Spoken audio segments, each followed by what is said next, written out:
That JD is a cherished cut. Oh yeah? Yeah.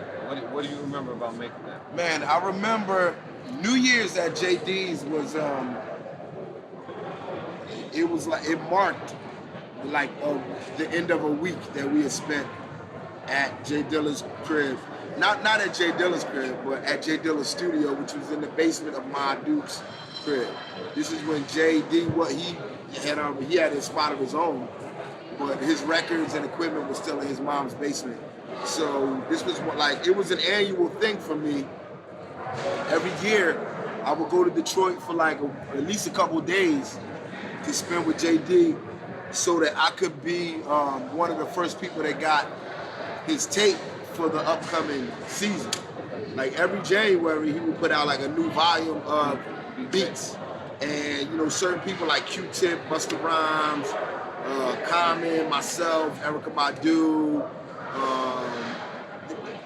a longer list, but in essence, it's a short list of artists who were, Pete Rock, like people who were related in some way to the work that Jay Dilla was doing. We would get the new batch in January. So I started saying, all right, if the batch is coming out in January, he's got to have it in December too. Like it's probably done.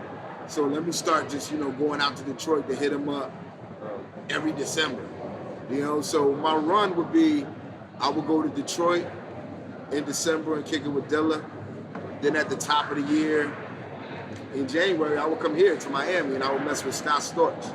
And that's, I would always get, at least a gem or two from Dilla and a gem or two from Scott around the same time. So this time I was out in Detroit. I had my man Rahani with me, who was the other rapper, the other MC on Dynamite. And I know Common was out there. Pete Rock was out there. We was running with Proof all week. And by 10. And I mean, so it's crazy how many people were there, like who were present like that day and during that visit for roll call, who were not only, who are no longer with us, you know what I'm saying? So, Proof, by 10, Dilla, we was all there together. My man Rahani, Pete Rock. I remember somebody was giving Jay Dilla a Christmas gift, and it was like, what do you give the person who kind of has everything? This is when Dilla was in his prime. He had the Rover, he had all the jewels, he had all the gear. This was like right when he first started like smoking a little bit of herb, and he was like feeling the I smoke weed now vibe and shit. He was drinking a little bit, just a little bit. And someone had given him some Gucci crystal champagne flutes. And I just remember christening those because for the whole time we was there, it was like every day I would get like a bottle of champ and a bottle of Alizé or something. And it was, I remember that visit was the Moet and Alizé visit. So it was before I was on the Voove, and it was just like every day we would go to one of these spots in Detroit to get, the most expensive Moet and some Alizé. And I was looking for something to mix that in. JD opened up this Christmas gift that he had just gotten of 4 flutes. We busted shit, we drinking it out of the flutes. And the rest is history. Like he started digging, trying to come up with a beat for the new Roots album, and we came up with the Dynamite joint. We had that loop, and that was popping. And then we were still digging for something else. And that's when we just started freestyling, you know what I'm saying? Like over some beat that him and Pete Rock and Questlove had it popping. Just like a real basic drum beat joint. And I think that New Year's song came from me doing an impression of what Busta was gonna be like when he got this new batch. I think I was like, yo, when Busta gets this, this is the shit he's gonna be on. So it was me kind of doing like a Busta Rhymes impression, where there were only, like the last couple words of each measure were the only words, and the rest was kind of just scattered. I imagine that that's how Busta Rhymes wrote his songs, and come to find out, it is like that's how he writes his songs. You know? So Dynamite, I was talking to Ninth Wonder earlier in the week, and he called Yeah. Dilla the father of neo soul. He doesn't like that term neo soul, but he said that his sound is kind of what brought him about. What do you think about that? Yeah, I'm not as fond of the term neo soul or acid. I'm not, there's a lot of terms that we come up with for the music that we're making because we want something that's going to be definitive when, often there is no word to describe, to encapsulate what, like the emotion that the music represents. So, I mean, that being said, I don't know that. Absolutely, I don't know that Dilla was the father of neo soul as much as he was just he was highly influential in that time, at the late '90s, early 2000s, when he was doing what he was doing, like at his best, when he was in his prime.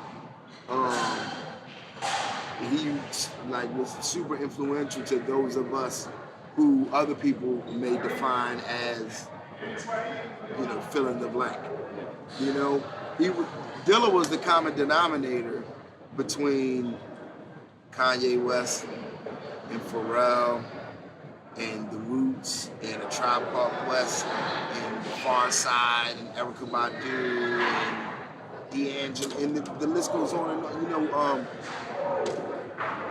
Dilla's influence transcended genre, and it transcended region, and it was something that it was something that we were all willing to kind of foot the bill in order to travel to Detroit and go to this grown man's mother's basement to experience. You know what I'm saying? So I mean, you can call it what you want, but yeah, I mean, to what he was to all of us, to the Anthony Hamiltons and everyone that would come, the Jill Scotts and everything that came as a result of what we were doing. JD was like the blessing that made that possible. So just two more questions. Love Movement was another great moment between the two guys. What do you remember about that experience making that song? I mean, I just like Jay Dilla, that was my dude, but there was always like an unspoken, it was like that sign, like I'm competitive. So if I know somebody who is, buying watches and chains and fly shoes and shit, it's like, it's the unspoken competition of, like I show up, you show up.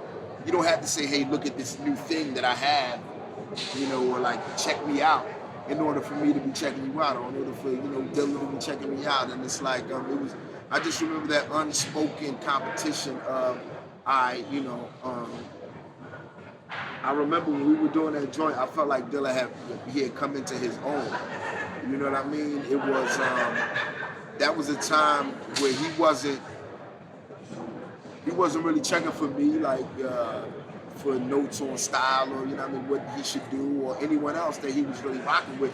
He was rocking with the people who were the taste makers and trendsetters, but he was making his own taste and setting his own trend at that time. And that's how I recall it. I think that song was also around the time that we had this one New Year's Eve show in Chicago.